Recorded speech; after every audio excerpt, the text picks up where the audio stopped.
Elvis Yadav versus random सेना इस time पे सोशल मीडिया या फिर कहीं यूट्यूब की दो क्रिएटर्स के बीच में होने वाली हिस्ट्री की सबसे बड़ी कंट्रोवर्सी हुई है।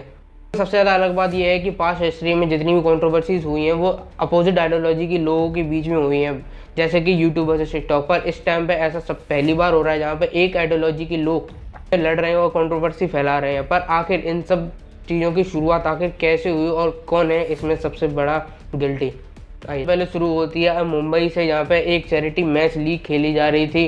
कई सारे सेलिब्रिटीज़ के बीच में, जहाँ पे दो टीम थी, जहाँ एक थी सचिन तेंदुलकर की टीम और एक तरफ थी अक्षय कुमार की टीम, जहाँ पे और भी बहुत बड़े बड़े सेलिब्रिटीज़ और बहुत बड़े सेलिब्रिटीज़ क्रिकेटर्स भी थे, जैसे कि सुरेश रैना, जैसे यूसुफ पठान, इरफान पठान एक्टर थे, सूर्या कुमार, सचिन तेंदुलकर, ऐसे बहुत बड़े बड़े लोग थे। और इतना ही इनके बीच में दो क्रिएटर थे जिनकी आपस में कंट्रोवर्सी बहुत ज़्यादा है, खास करके इनके आपस में तो नहीं पर इनके आइडियोलॉजी या फिर इनके फैन जो हैं उनके बीच में कंट्रोवर्सी हमेशा से चलती आ रही है, जिनका नाम है एल्विस यादव और मुनव्वर फारूकी। अब इनके बीच में कंट्रोवर्सी इसीलिए है क्योंकि आपको बहुत अच्छे से मालूम होगा कि मुनव्वर फारूकी के ऊपर कुछ ऐसे एलिगेशन लगे हुए हैं। स्टैंड अप शो में उन्होंने हिंदू देवी देवताओं का मजाक उड़ाया था और इतना ही नहीं, मुद्दे पे भी उन्होंने प्रयास किया था, मजाक उड़ाया था, जो कि था गोधरा कांड का मजाक उड़ाया था, सीए मजाक उड़ाया था। ऐसे ज़्यादा एलिगेशन उनके ऊपर लगे हुए हैं। बहुत सारे लोगों को लग रहा था जब ये मैच होगा तो इन दोनों के बीच में काफ़ी ज़्यादा क्लैश देखा जाएगा, हालांकि ऐसा होता बिल्कुल भी नहीं है। जहाँ पे एक दूसरे से ये लोग बहुत ज़्यादा अच्छे से मिलते हैं, ब्लॉगिंग वगैरह करते हैं, हास्य प्रयास करते हैं, मजाक वगैरह मस्ती करते हैं, एक दूसरे से गले भी मिलते हैं और यहीं से कंट्रोवर्सी शुरू हो जाती है। जैसा कि मैंने आपको बताया, इन दोनों के फैंस की आइडियोलॉजी बहुत ज़्यादा अलग है, इसी की वजह से इनका क्लैश हो जाता है, जहाँ पे एक एल्विस यादव के लोग और उनके फैंस या फिर उनके दोस्त जो सेम आइडियोलॉजी को सपोर्ट करते हैं और इससे भी ज़्यादा प्रो हिंदुज़म को सपोर्ट करते हैं, वो बहुत ज़्यादा ट्रिगर्ड हो जाता, ज़्यादा उन्हें बुरा लगता है। इसकी वजह से बहुत ज़्यादा लोग एल्विस यादव से डिमांड करते हैं कि प्लीज़ आप सॉरी मांग लो, पर एल्विस यादव शुरुआत में इस पर सॉरी नहीं मांगते। पर यहाँ पर सबसे आगे फैन आर्मीज और फैन पेजेस जो कि एक दूसरे को जाके पोक करने लगते हैं। एल्विस यादव के फैन जिनका नाम है रैंडम सेना, जिनके ओनर है अभिषेक, उनके पास जाते हैं और उनको उल्टी सीधी गाली बकने लगते हैं, जैसे कि एल्विस यादव तेरा बाप है, देख तुझसे नहीं झुका। वहीं पर रैंडम सेना के लोग एल्विस यादव के पास जाते हैं और उल्टी सीधी गाली वगैरह करने लगते हैं, जिसकी वजह से इन दोनों की बातें एक दूसरे के ईगो पे चढ़ जाती हैं और दोनों लोग ही माफ़ी मांगने से मना कर देते हैं। रैंडम सेना पीछे पड़ जाते हैं कि कुछ भी करेंगे इसका, चाहे फिर तो करियर ही बर्बाद कर देंगे या फिर इसी को बर्बाद कर देंगे या फिर इसे सॉरी बुलवा के रहेंगे। और वहीं पहले ज़्यादा मना कर देते हैं कि मैं 1% भी किसी सॉरी नहीं मांगने वाला। यहाँ पे ये लोग एक दूसरे को पुक कर रहे थे, वहीं पे कई सारे यूट्यूबर्स और कई सारे क्रिएटर्स थे जो इसके ऊपर अपना ओपिनियन दे रहे थे और इसको सही गलत ठहरा रहे थे। वहीं पे एक गेमर है जिनका नाम है मैक्सटन, जिनका नाम असली नाम है सागर ठाकुर, जो प्रीवियस पास्ट में एल्विस यादव के भी बहुत अच्छे दोस्त रहे हैं। एक स्ट्रीमर है, गेमर है फुकरा इंसान यानी अभिषेक मलान के भी बहुत अच्छे दोस्त हैं। वो यादव के ऊपर थोड़ा बहुत मजाक वगैरह करते रहते और इस टाइम पे भी उन्होंने थोड़ा बहुत कुछ कहा ही था, जिसकी वजह से एल्विस यादव और उनके फैन पेजेस बहुत ज़्यादा ट्रिगर्ड हो गए और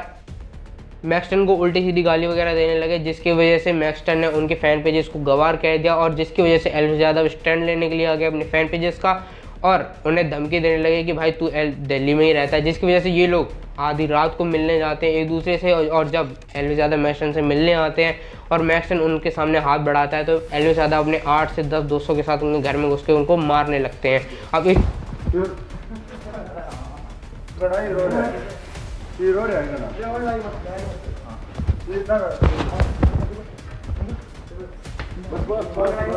इस चीज़ को मैक्सटन रिकॉर्ड कर देते हैं और उनको काफ़ी ज़्यादा चोटें भी आती हैं, हालांकि ऑब्वियसली वो अकेले थे और इसके बाद वो एफआईआर वगैरह भी दर्ज कर देते हैं। पर ये सब तो हो गया, पर इसमें सबसे ज़्यादा गलती किसकी है आइए जानते हैं। ये गलती की बात करें तो सबसे ज़्यादा यहाँ पे 3 लोग गलत है, जिसमें से नंबर 1 पे इन दोनों लोगों के फैन पेजेस या फिर कहें फैन आर्मी। देखिए इतनी बड़ी बात नॉर्मली इतनी नहीं थी और आराम से बात करके सुलटाई जा सकती थी और अगर इनके बीच में फैन पेजेस और फैन आर्मी नहीं आती तो मैं बहुत अच्छे जानता हूँ ये चीज़ आराम से अभी तक ख़त्म हो जाती और एल्विस यादव इस पर सॉरी मांग लेते। पर ऐसा हुआ नहीं क्योंकि एक दूसरे के ये फैन आर्मी और फैन पेजेस थे, जैसा कि मैंने आपको बताया, एक दूसरे जाके पोक करने लगते हैं, उल्टी सीधी बातें करने लगते हैं, जिसकी वजह से एल्विस यादव की भी ईगो पे चढ़ जाती है और रैंडम सेना के भी ईगो पे चढ़ जाती है। इसकी वजह से दोनों ही दबने का नाम नहीं लेते हैं। इतना नहीं, मैक्सटन ने इसके ऊपर टिकट इसीलिए हो गए क्योंकि फैन आर्मी वहाँ पर पहुंची थी और एल्विस यादव की इसलिए और वहाँ पर गाली देने लगी थी और एल्विस यादव भी इसीलिए टिकट हो गए क्योंकि मैक्सटन ने उनके एल्विस आर्मी को बुरा भला कह दिया था। दूसरी यहाँ पर सबसे बड़ी गलती थी हमारे इंडिया के गवर्नमेंट सिस्टम का, क्यों या फिर कहीं बीजेपी का। जी हाँ, बीजेपी का, क्योंकि ये जो मैच था वो साफ तौर पर बीजेपी के कुछ मंत्रियों ने ही ऑर्गेनाइज कराया था, इन सब से रिक्वेस्ट करके ऑर्गेनाइज कराया था। अब यहाँ पे गलती ये है कि जिस इंसान के ऊपर इतने ज़्यादा एलिगेशन लगे हैं, ऑलरेडी इसके ऊपर इतने ज़्यादा केस चल रहे हैं, उसको ऐसे जगहों पे क्यों बुलाया गया और उसको इतने सारे शोज वगैरह क्यों ऑफर किए जा रहे हैं। एक तरफ पे जब आपकी खुद ही की पार्टी का एक स्पोक पर्सन ऐसी कुछ बातें कह देता है तो उसको आप सस्पेंड कर देते हैं, उसको आप अंडरग्राउंड होने के लिए कह देते हैं, और उनका भी जब कोई सपोर्ट करता है तो उनका भी मर्डर कर दिया जाता है। वहीं पर एक इंसान जब इतनी ज़्यादा मजाक उड़ा सकता है एक कम्युनिटी के ऊपर और उनके भगवानों के ऊपर, और वो फ्रीली घूम रहा है और अपना करियर आगे बढ़ा रहा है, इसमें कहीं ना कहीं सिस्टम की तो गलती है। और तीसरी सबसे बड़ी गलती है खुद मुनव्वर फारूकी की, क्योंकि मुनव्वर फारूकी बहुत अच्छे से जानते थे कि उसकी ऑडियंस बहुत ज़्यादा अलग है और एलविस यादव की ऑडियंस कैसी है, और वो भी जानता था कि एलविस यादव और मैं अगर मिल गए तो बहुत ज़्यादा कंट्रोवर्सी क्रिएट होगी इसी, और ये सारी चीज़ों को माइंड रखते हुए भी मुनव्वर फारूकी ने ये सारी चीज़ें की और कंट्रोवर्सी जानबूझ के क्रिएट की, उसके साथ ब्लॉग वगैरह किया और जानबूझ के वहाँ पे सामने से जाके उसके साथ मजाक मस्ती करने लगा, जिसकी वजह से एलविस यादव भी स्पोर्ट्समैनशिप दिखाने के लिए वहाँ पे उससे हंस के बात करने लगे, जिसकी वजह से इतनी ज़्यादा कंट्रोवर्सी हाई हो गई। तो ये तो 3 गलती थी, पर यहाँ पे 2 अगर रैंडम सैना और एलविस यादव के बीच में बात करें तो देखो दोनों ही बहुत ज़्यादा गलत है और दोनों ही कहीं ना कहीं सही है।